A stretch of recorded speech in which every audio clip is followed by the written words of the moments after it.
All right. This is the interview of Officer P.J. Fox in the city versus Richard Lee. Officer Fox, the agreement or the plan was to tape this interview for both sides. I am taping it, and Mr. Lee is also audio recording it, not video recording it. Do you consent to these statements?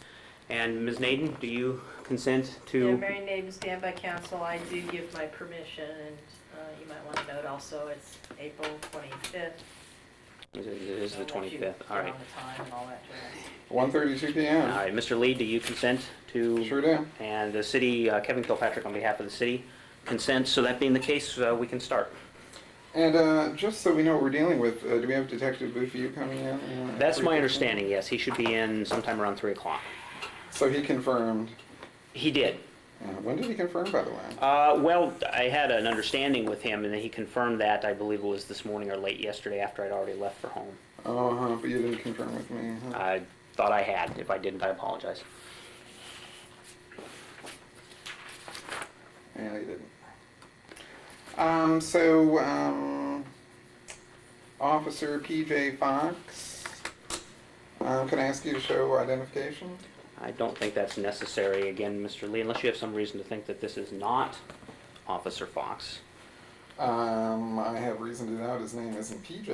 Well, that's not the issue, though. Officer Fox, Well, it's it's your part of the decision, issue. but I don't believe that you're required to show your Washington driver's license or any other ID for this interview. You can decline or show your ID, Mr. Fox. Actually, my police ID. I'm more than happy to show you the front of my police ID. I suspect it says P.J. Fox on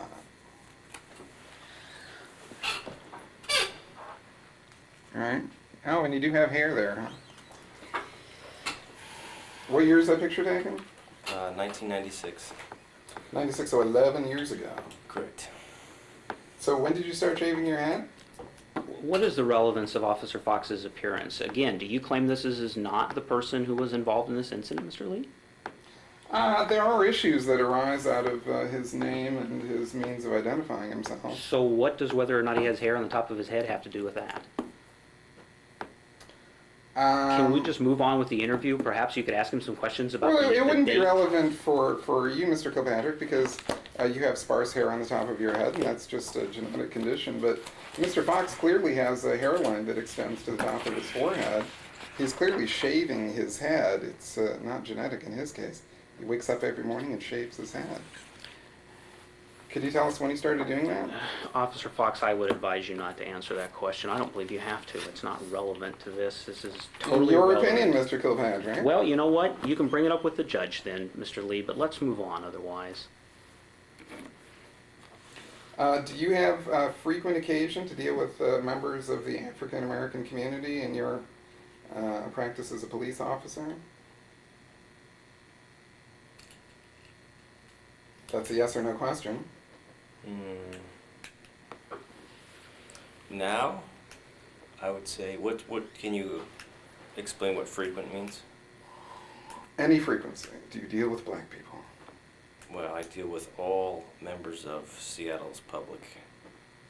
So African Americans do make up a certain percentage of Seattle's public, so then the answer would be yes. Hispanics? Like I said, Persons I of Hispanic descent? deal with all members of the Seattle's public. Mm-hmm. Jewish Americans? Asked and answered, yes. Liberals, I suppose?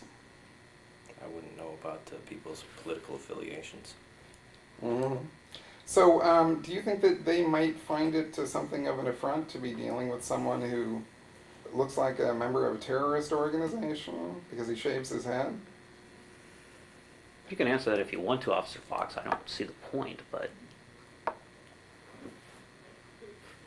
What's the largest and longest-standing terrorist organization in the Northwest United States? Mr. Lee, what on earth He's does this have funded to in part by have? Homeland Security. He should know something about terrorism. So This isn't an inquiry about terrorism. Well, it is in part. Well, you may think so, Mr. Lee, but Well, you're I'm probably looking going to through run his into a lot. employment credentials. He's This credentialed isn't- in something called bus interdiction with pictures of SWAT teams entering public transportation. Then why don't with you ask him automatic about weapons. his background and his resume, rather than asking him... I'm pointless asking about questions? his general knowledge of the region in which he lives, its political climate, and terrorism. So what is the largest and longest standing terrorist organization in the Northwest? I don't know. You don't know, okay? Have you ever heard of the Aryan Nations? Yes. Okay, you have heard of them. Would they be the largest and longest standing terrorist organization in the Northwest? I don't have any knowledge of that. Because you don't read the newspapers, or?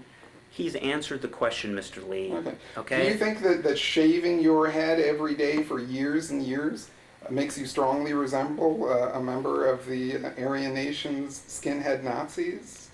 Officer Fox, I don't believe you have to answer that question. Don't you have a profound resemblance to that terrorist organization's members because you shave your head every day? Has it ever arisen that that's become an issue in your police work?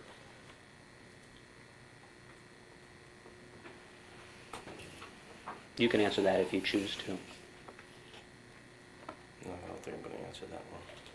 You're declining to answer. That's correct. So in other words, we might reasonably conclude that it has been an issue, that maybe some people do perceive you as being some sort of Nazi skinhead because you shave your head every day. Well, you can conclude that, Mr. Lee, but I think you'd be the only one to do so. Is one of your regular working partners Craig Newbert? It's not Craig, but it's Newbert, right? Correct. So you work with Newbert on a regular basis? No, I don't. How often do you work with Newbert? We were in the same precinct for about 5 years, 4 or 5 years, but I never worked in the same squad with him. Meaning the East Precinct? No, I worked with him in the East Precinct for 6 months, and I worked with him in the West Precinct for about 5 years. 5 years. Yes. West Precinct. Yes. And what's the address of the West Precinct? 810 Virginia. Mm-hmm. So you're referring to the West Precinct meaning downtown, not West Seattle. That would be the South Precinct or the Southwest Precinct. So West Precinct is downtown. So were you and Newbert in recent years involved in a big drug bust of some sort? What's the relevance of Officer Newbert? He's not a witness in this case. No, he just happens to be the most infamous cop in the history of Seattle, or one of the top most infamous cops in the history of Seattle. So it's not irrelevant to members of the African American community that there's some Nazi skinhead-looking guy out there cruising around doing law enforcement with the infamous Officer Newbert. Well, thank you for that, but you're not an African American yourself, are you, Mr. Lee? So you're certainly not claiming that. Officer Newbert is not a witness in this case, and we are not going to get anywhere today if this appears to be some attempt to somehow bring Officer Newbert into this case. I'm just trying to examine why it is that P.J. Fox, so-called, shaves his head every day. It's not relevant. Which may be something of a sort of racial taunt to the African American community. Would it be okay if I recorded this as well for myself? You certainly have that right to do so. Thank you. I think, well, Mr. Lee, Mr. Fox is also going to add his tape recorder to the city's and to yours. He could obtain on it from the table. city, so I don't see this as a big change in Well, I'm just, tactics. he's asking to tape it. I don't have any objection if you don't have any objection. The city's got a tape recorder here, you've got a tape recorder You're taking here. time. I have not objected. I don't think anyone in the room is going to object. You all set to go there, officer? Good to go.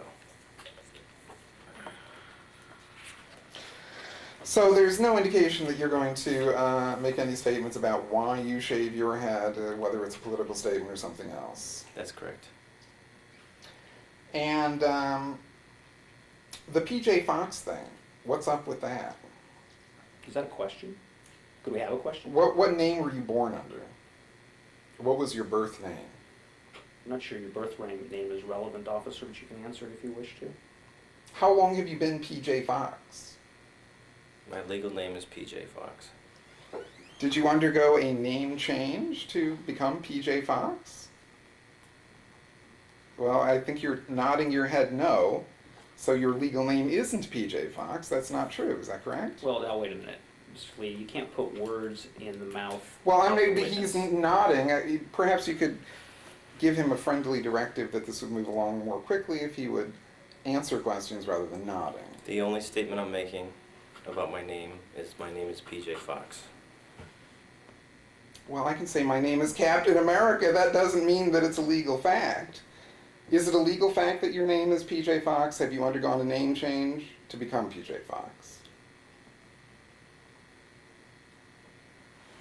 You should just indicate you're not answering that question, officer. If that's Not what you're answering saying. that question. Did you grow up in New York State? No, I did not. Amity Regional High School, is that in Massachusetts? No, it's not. What state is it in? Connecticut. Connecticut. And why is it a regional high school? Any idea? That's a no? No. And I believe this is some sort of employment application with Seattle Police Department. It says DIP. So that means you got a diploma from high school. Okay. Did you graduate Amity Regional High School? Yes, I did. Did you spend approximately 4 years there? No, I spent 3 years there. Okay, where was the other year? If you didn't get his degree, his diploma from there, Mr. Lee, what's the relevance? Did you graduate from Amity Regional High I School? think he's already answered that. Yes, Yes. he did. Did you attend the University of New Haven? Yes. Is that a different entity from Southern Connecticut State University? Yes. And Northeastern University, it was 87 to 87, that was just your EMT training, Correct. emergency medicine. And political science, That's correct. was that UMass or was that Southern Connecticut State University? I graduated from University of Massachusetts, What campus was that? Boston. And if we were to try to confirm this, would that be under the name PJ Fox? My name is PJ Fox. Are you trying to sell a film script with that title? I'm not sure that's a question so much as a comment, officer. You know, this is one of the reasons it's important to have a real name, a verifiable name.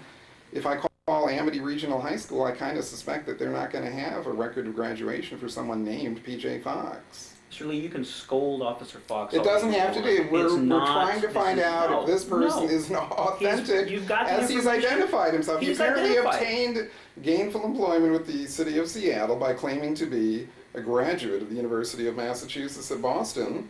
Yet I rather strongly suspect that they will be unable to confirm that an individual named PJ Fox graduated there. Knock yourself out, Mr. Lee. Even assuming that you go to that length and somehow there's an issue behind it, I'm not It's sure what one the relevance easy would phone be. call, and Then I make just the don't see call. that. What does it have to do with this interview in this Do this you believe, case? Mr. Fox, that UMass Boston will confirm your graduation in 1989 under the name PJ Fox? I don't believe that's relevant to this. It's completely relevant. Then bring it up to Judge Hightower.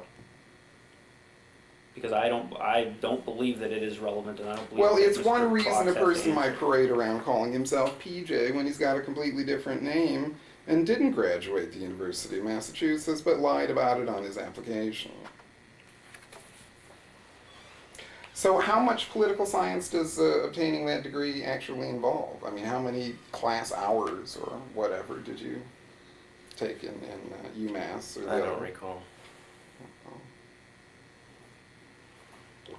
What kinds of things did you study when you were studying political science? I don't recall.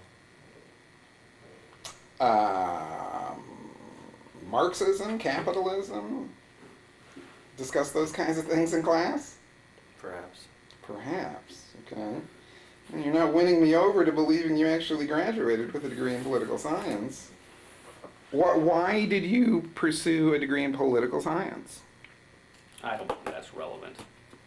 why he did. Even what he studied isn't really relevant here. Again, Mr. Lee, I would Well, this is a remind you- politically motivated prosecution, No, whether in you want your to mind admit it or is. not. Well, in your mind it is, but absent other proof, that is not going to be a situation where you can sit here and discuss the schooling of Officer Fox. Well, unless You it's have until completely about fake. 3:15. If you wish to spend the rest of this time questioning him about his academic You're the one who's career, wasting time. If he wants to I am refuse to simply answer putting the you on question, that's notice. fine. I'm putting you on notice, Mr. Lee.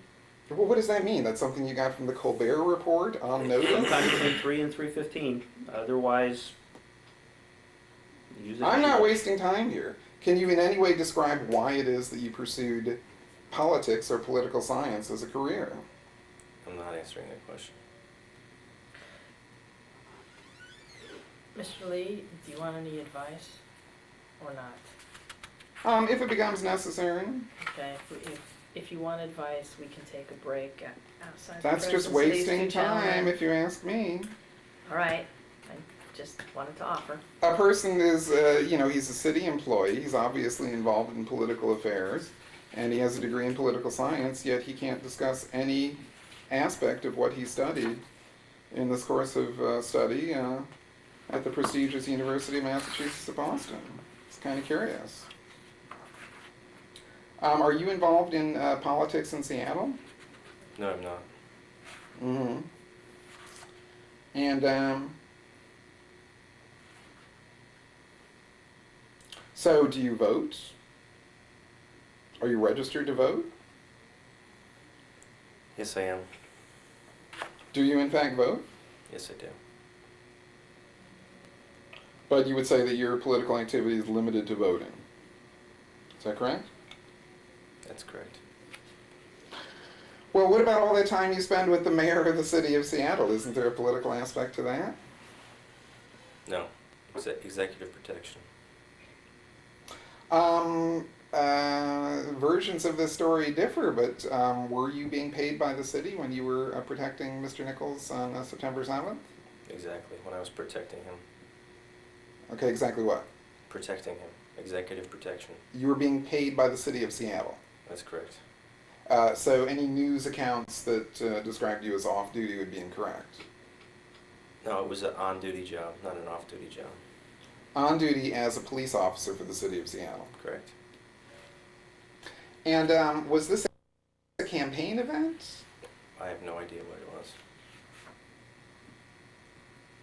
And I'm trying to figure out this flow chart that seems to attribute your employment, your supervision in some way to Homeland Security. Is this unit that you're on, you call it Executive Protection Unit, is that right? I don't know exactly what the unit is called now, but it's the mayor's executive protection unit, correct? But you don't know the exact name. No, they've changed the name, unit numbers up often. How often have they changed the name? I don't know. But you've been involved in, for what, 7 years maybe? Yes. 7 years, okay. And they've changed the name within that 7 years. Well, they changed the unit number and which captain or chief it falls, the unit falls under. And when you say chief, you mean deputy chief. Okay. Is that what you mean? No, I just actually don't know if it's assistant chief or deputy chief. I just know it's a different chief. Well, what so-called chief is it under now? I have no idea.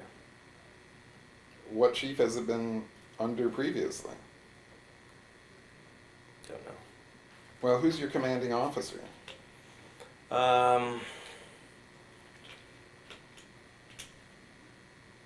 You mean which chief does it fall under now? I mean, I'm not sure which captain is in charge of the unit now.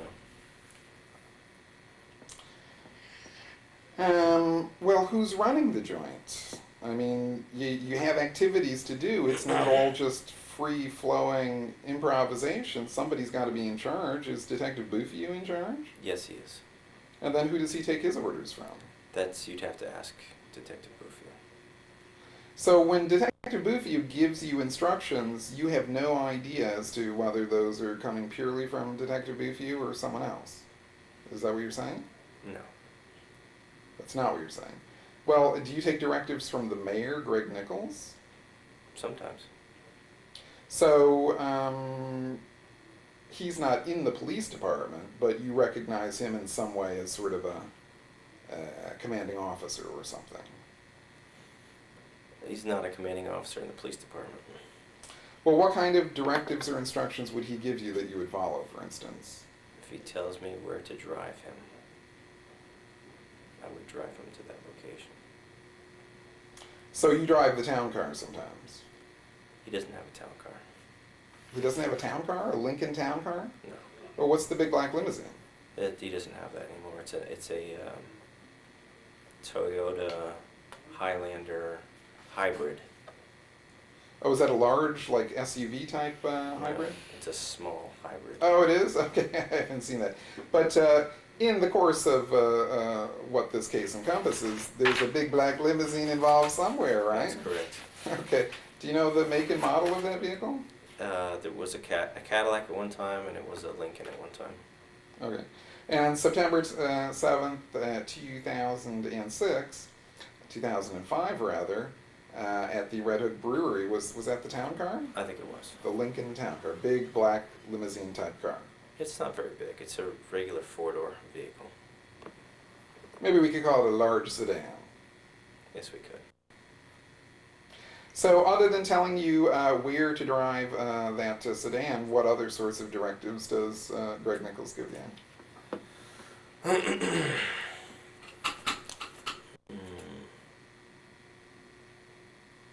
That's about it. Where to drive the vehicle.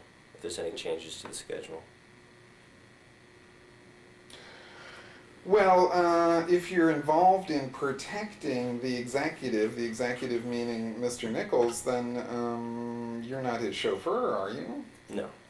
You're involved in police type stuff, protection. So you're saying that he never issues any directives or instructions in the avenue of protection? No. No, he hasn't with me in the years I've been driving, conducting executive protection. So in other words, he just sort of treats you like his chauffeur and tells you where to take him in his car when you're driving. No. I don't think that's really a correct characterization of his statements, Mr. Lee.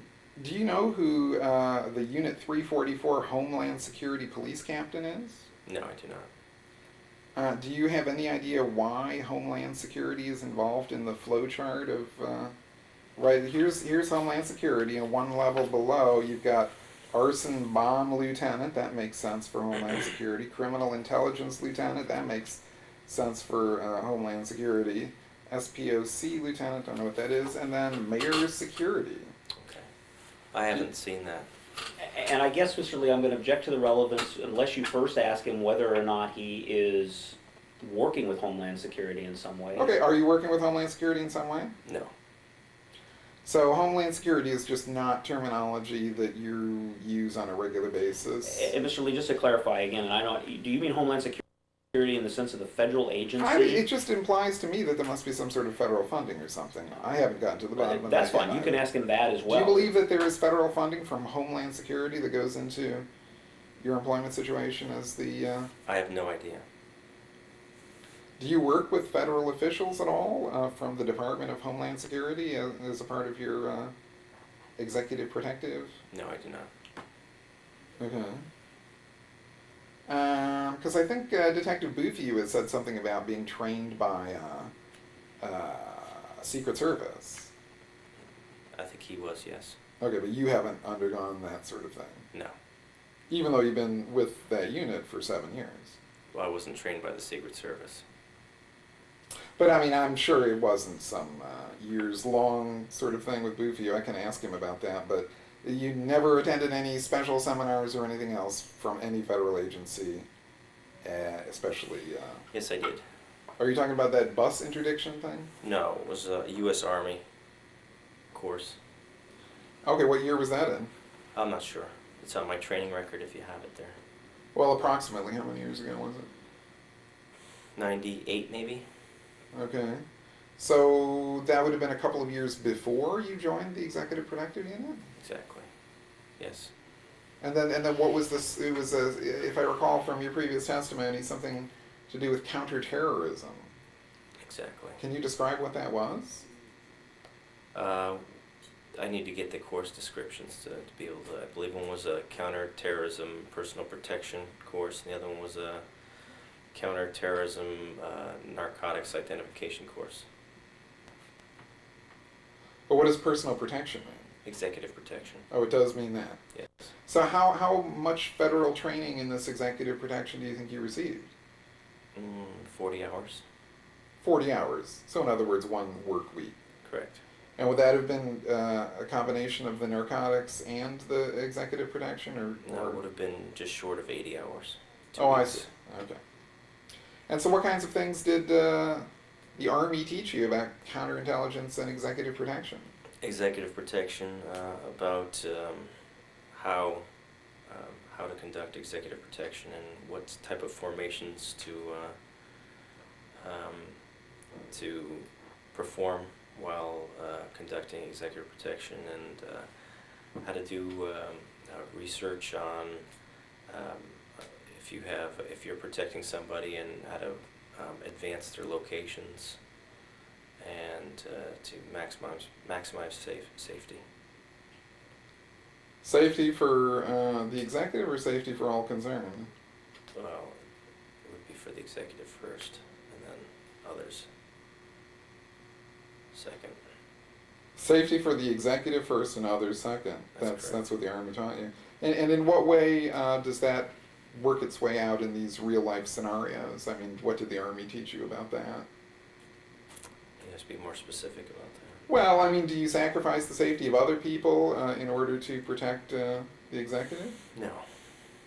You just protect the primary person you're protecting. Protect them first. Right. But I mean, if you have to protect them and other people get hurt in the process, is that okay? No, it's never okay. Well, I mean, obviously, if there were a genuine terrorist assault and terrorists were rushing at the mayor's car, for instance, I guess it would be okay if one of those terrorists got hurt, because he's a terrorist, right?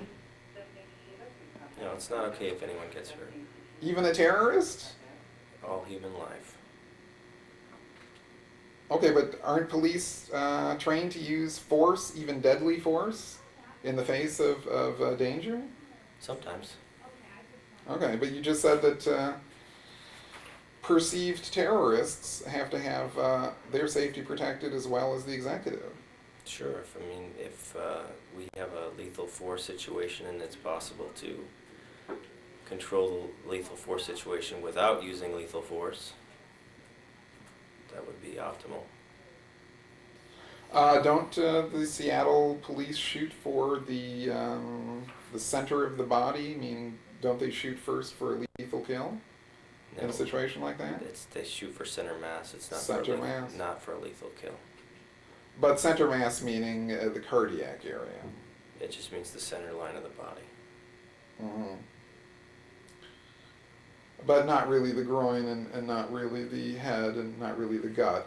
It tends to be the cardiac area, right? Oh, the cardiac isn't the entire center line of the body.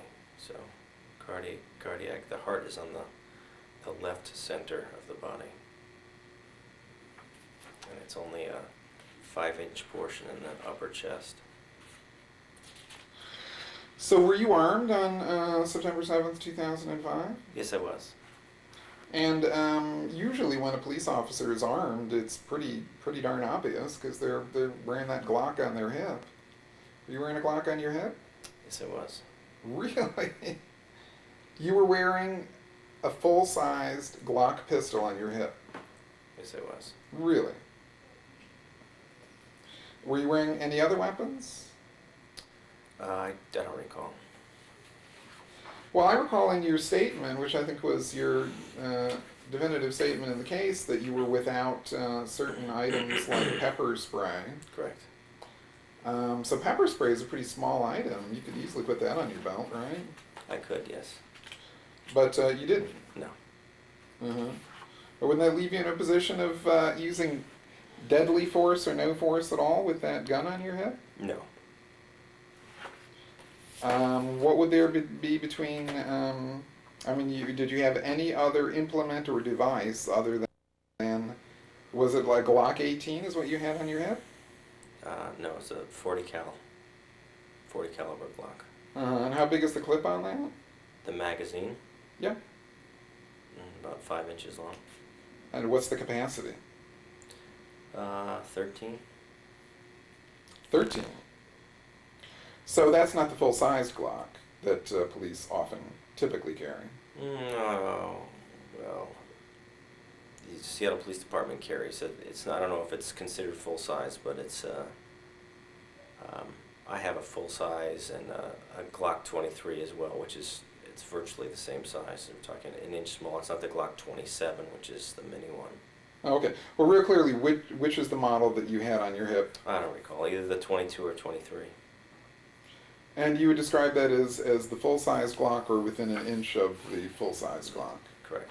And when you say within an inch, you're talking about the barrel length. Yes. Do you believe that that was conspicuous to passers-by? No, Or it would have been inconspicuous? you would not have been able to see it. I see. You had a kind of a loose-fitting shirt on. I don't recall. It wasn't tucked in. That's My- why it would have been My inconspicuous. gun was not visible. Okay. But it was being worn at about the waist level. Perhaps. Perhaps.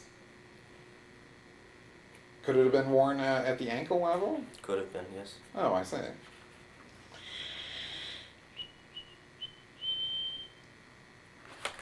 And how much time do you put in with Mayor Nichols? Whenever the unit calls me, I work for them, depending on if somebody needs a vacation up there, some time off. But there's several replacement people, so Well, so you're describing yourself as merely one of these replacement people? correct. So for approximately 7 years, you've not really been in the first line of persons who are doing that executive protective unit work. You've been kind of the substitute backup type guy. Correct. And is there any particular reason? Well, did you work with any other mayor more often than you did with than you have with Nichols? No, I don't think so. I worked with Mayor Shell as well. But Nichols doesn't use you more or less than Shell?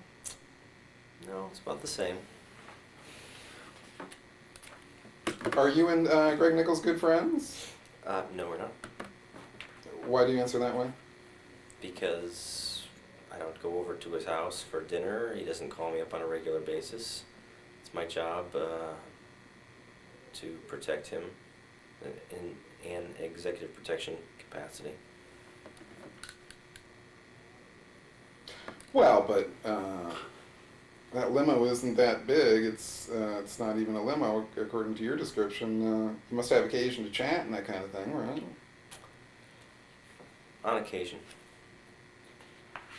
Do you feel that in any way you're not on friendly terms with Greg Nichols? Professional terms. You're on professional terms. But do you feel that there's a lack of cordiality between you and Greg Nichols? No. So you've not had any disputes about your employment or anything else with Greg Nichols? That's correct.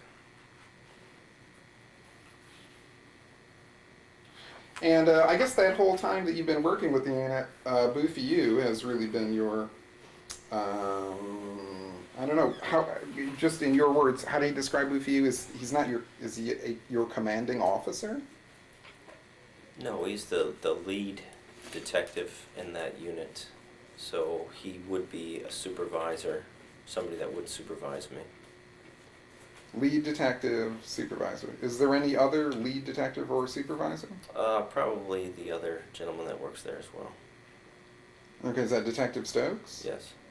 So they would be the two people in the unit who have the detective rank. That's correct. So do you actually work, I mean, do you work with some frequency with Detective Stokes? Sometimes, yes. Well, Detective Stokes has told me that when he's in the field, he really believes that it's Mayor Nichols who's in charge. he's the one in command. Is that something you would go along with? In command? You'll have to explain what in command means. Well, it doesn't really appear that there's a commanding officer. There's just this lead detective, and I think anyone on a jury is going to be hard pressed to understand, whether you're taking direction on a continual basis from Detective Bouffieu, or does that come from Greg Nichols?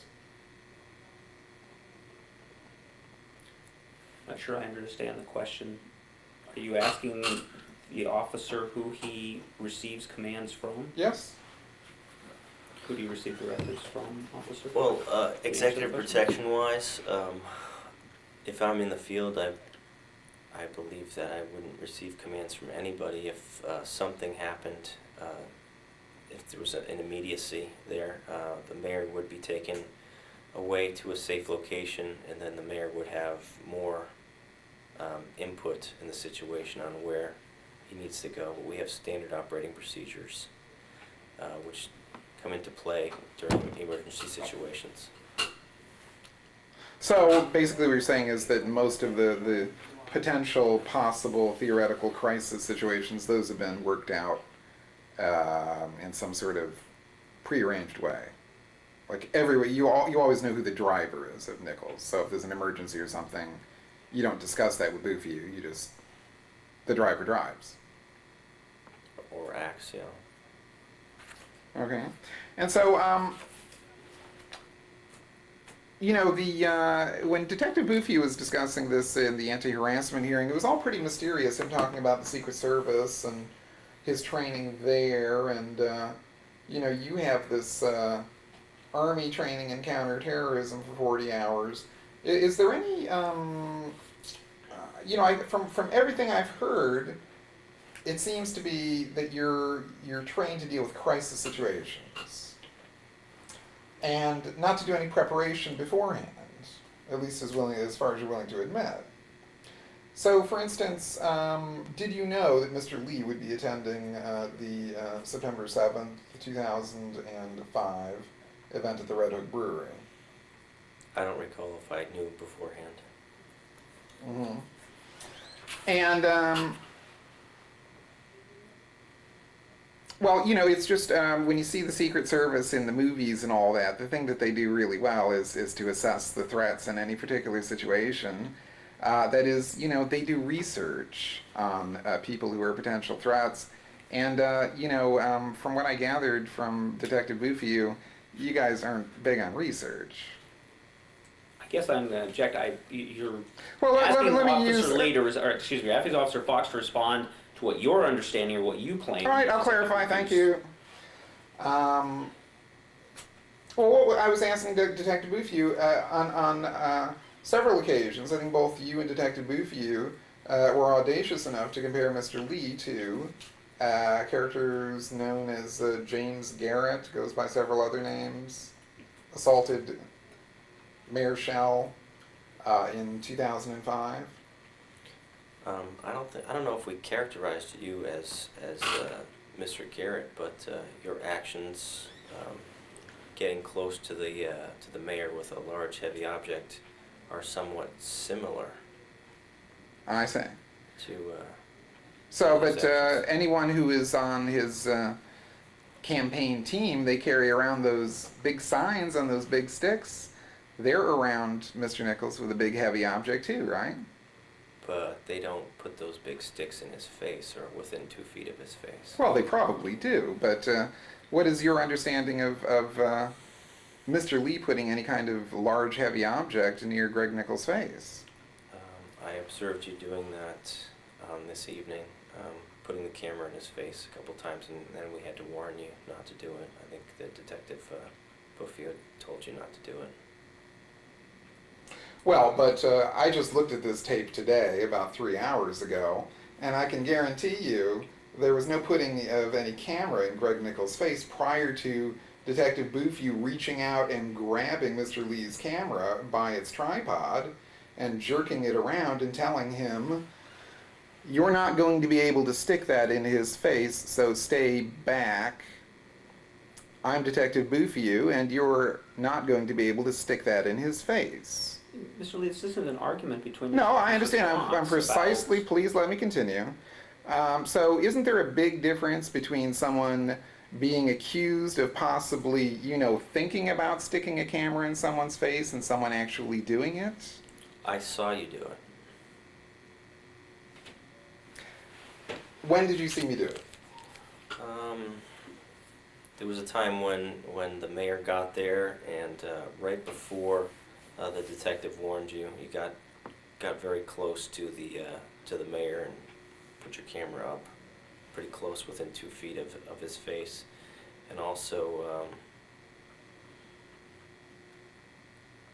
I can't remember the other time, but I believe there was at least one other time. Well, you seem to have a remarkable memory of that particular moment. Before Detective Boofew reached out and grabbed Mr. Lee and his camera, or really grabbed his camera by the tripod, Mr. Lee had somehow come within 2 feet of Mayor Nichols' face. Correct.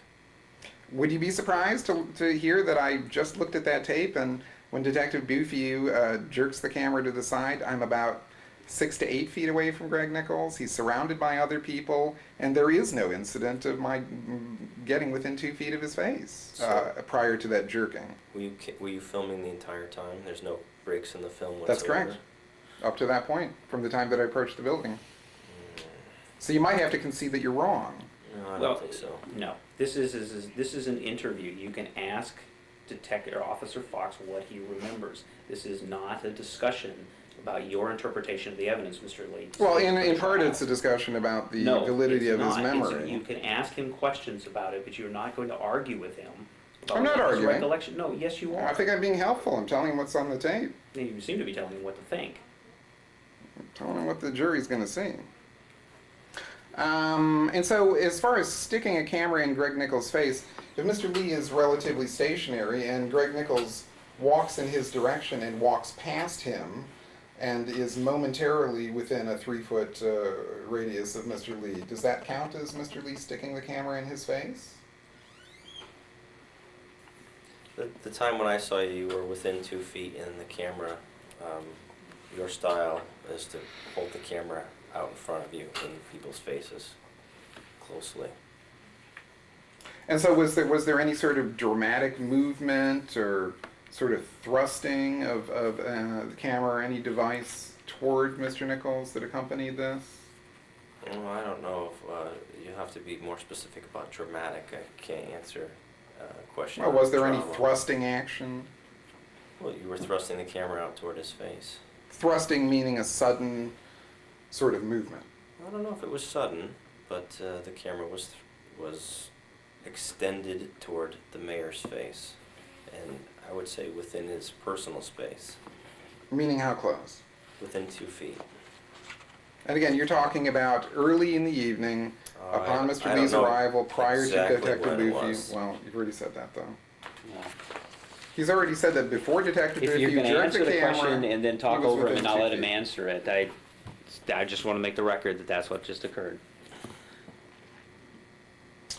And there was another, I believe you've only encountered Mr. Lee twice in your lifetime, and the previous occasion was at another campaign type event, which was a candidates debate at 23rd and Jackson. It was about a month before the Red Hook incident. Correct. And I was just listening to your description of this morning, and it's kind of hard to argue that there's a consistency to what you were saying. Do you believe that Mr. Lee came within 50 feet of Greg Nichols on that occasion, other than the car exiting? Are we talking about the earlier incident? 23rd and Jackson. So we're not talking about the 7th of September? That's correct. All right. I don't know, because I was working with the mayor, so I entered into the building. I believe you were held outside, and there were some officers with you. So I don't know how close you came to the mayor or the mayor's vehicle. So you're saying now that you don't know, right? I don't And then recall. can you characterize what Mr. Lee was saying? If he was saying something loudly on that occasion, can you characterize what he was saying? I don't recall. I just know it was something loud and just something loud. Was there anything unusual? You know that do you know that Mr. Lee was a candidate for mayor on that occasion? On that day, he was in fact legally a candidate for mayor? I have no knowledge of that. Well, so again, we were asking you just a few minutes ago about your experience and your modus operandi as a member of this executive protective unit. You mean on that occasion at 23rd and Jackson, you didn't know whether Mr. Lee was just some random guy or a candidate who had just appeared at the debate? You seem to be a very excited person. That's not what I'm asking. That's his answer, Mr. Lee. Well, I'm asking you to reiterate. On that occasion at 23rd and Jackson, approximately a month before the Red Hook incident, you did not know whether or not Mr. Lee was a candidate for mayor. No, I have no knowledge of that. Meaning that you had no knowledge on that occasion. I have no knowledge that you've ever been a candidate for mayor. Okay. Well, I guess that does explain something about the lack of research you do into the people that you deal with. I'll take that as a statement, not a question, so I don't believe there's anything you have to answer, officer. So some of the statements you made in the anti-harassment hearing had to do with your observing Mr. Lee on that occasion and drawing certain conclusions about his mental state. Are you going to stand by that at trial, in this criminal trial, that you were able to somehow divine some sort of knowledge about his mental state from that occasion where you may not have come within 50 feet of Mr. Lee? From your excited mental state at the time? Sure. Okay, well, what commentary are you making about this so-called excited mental state? I don't think I can comment on that unless I have able to review my transcripts from that court appearance. Well, I'm not going to try to trick you into saying something foolish. I'm just asking, based on your memory, what does anything stand out? It's an easy question. Does anything stand out in memory that you could describe specifically about Mr. Lee's behavior on that occasion that would cause you to draw conclusions about his mental state? Not specifically, just somebody acting in the way you were acting is not normal, and it's not somebody you'd want to stand next to or have a family member stand next to. Not feeling very safe around you, not acting like a rational human being. Well, as far as I know, your family wasn't there, so that's not the issue at hand. I believe Mr. Lee was warned off the property by police officers in uniform who were interacting with you. And on that occasion, Mr. Lee then stayed off of the Safeco private property and remained on the sidewalk, on the exterior of their private property. Is that your recollection? Like I said, I don't want to make any statements about that without seeing the transcripts from that. Were you in plain clothes on that occasion? I don't recall. Do you ever wear a Seattle Police Department uniform when you're bodyguarding the mayor? Not when I'm doing executive protection. I might be in uniform if I'm just happen to be contacting the mayor, but not doing executive protection. So you might be more forthcoming and say that it's very, very likely that you weren't in uniform on that occasion. I think he's answered the question. No, he declined to answer it, and then he gave an No, answer he that said he showed that he didn't. was being evasive. He said he didn't recall, and you choose to characterize that, but he's answered the question to the best of his ability. He doesn't recall. Okay. But in fact, he never appears in uniform with Nichols. Yeah, you can reach your own conclusion, Mr. Lee. It still doesn't amount to a question. Any reasonable person can reach that conclusion. You don't have to be in full uniform in order to be clearly identifiable as a police officer, right? I mean, you can wear something like what you're wearing today, a black shirt, and just put your badge on, in a shirt pocket or something, right? That's correct. Yeah. And then there are various other gradations of identifying yourself. Like you can wear a badge conspicuously on your belt so that a lot of people would see it, maybe not everyone. Do you ever affect a Seattle Police Department badge on your belt so that many people will be able to identify you as a police officer when not in full uniform? Never. You would just never put it on your belt. Is that somehow against the rules? In what capacity? As executive protection? Sure. No. don't want to identify yourself as a police officer. Well, on what sort of occasion would you put it in a shirt pocket conspicuously?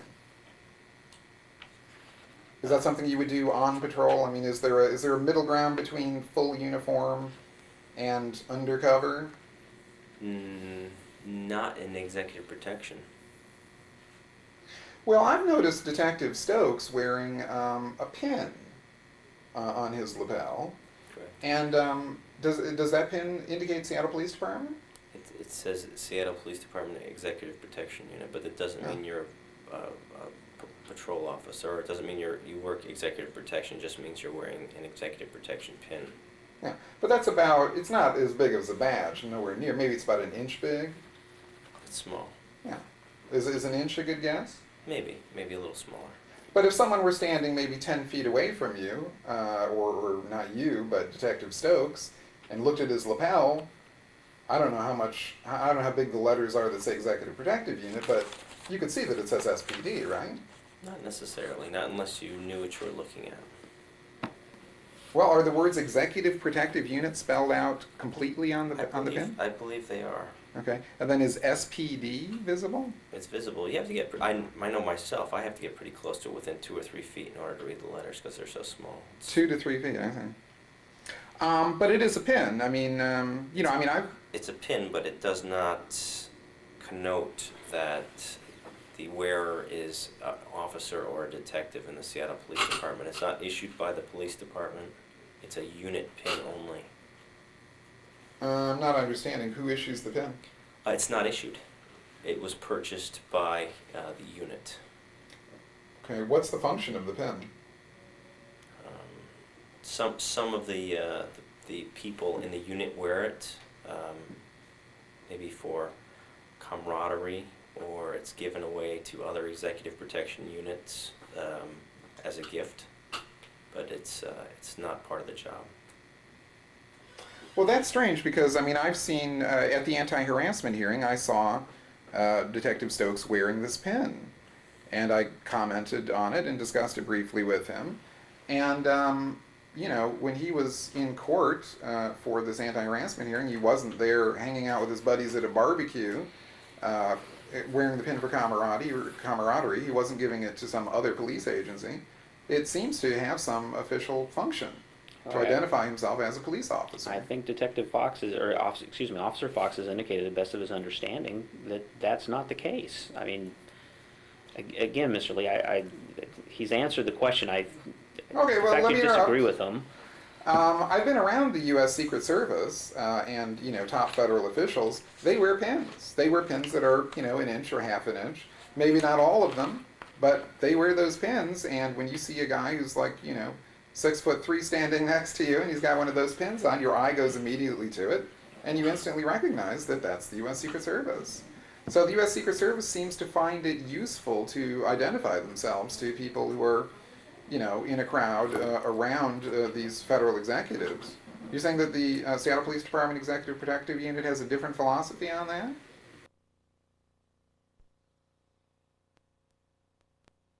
The Secret Service, but they don't use it to identify themselves. It's a sort of a pass they use, and anybody at quick glance can see that it's a pin that people will use to identify people in certain echelons around the protected person. So only the person with that type of pin can get close to the protected person. Well, that's a very elaborate description following your original statement that you don't know how the U.S. Secret Service works. But isn't it reasonable for any person to construe that the reason they wear the pin is that it is a practical value for the Secret Service to be easily identifiable, or at least some members of the Secret Service Executive Protection Unit to be easily identifiable to anyone who might be around one of these federal executives? No, I don't think so. I think if they wanted to be easily identifiable, they could wear big signs or a shirt that says U.S. Secret Service. But it's not really necessary because anyone within a reasonable distance can see that that's a little law enforcement type pin. Mr. Lee, I'm gonna. Well, this let is me not phrase it relevant. in We're a not talking question, about the Secret please. Let me Service. phrase it in a question. Thank you.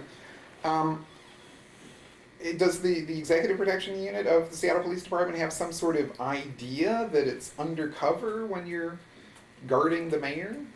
No, it's procedure, standard procedure, that's all. Okay, so you believe this is written down somewhere? Maybe. Maybe not. But I mean, who imparted this this point of view on identifying yourselves to you? Was it Detective Bufew, To or what do you mean identifying? why you don't wear badges?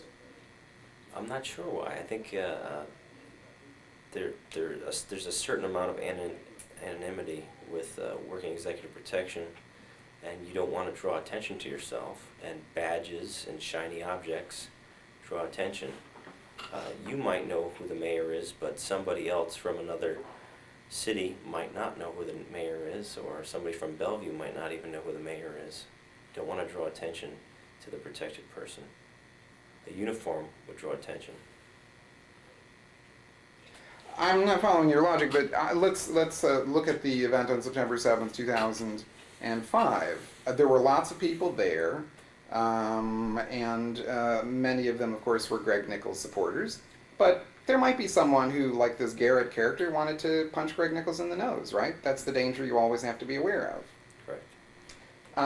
If he saw a couple of guys, if this potential terrorist or assaulter saw a couple of guys standing around Nichols that had little badges on, wouldn't that be of practical value?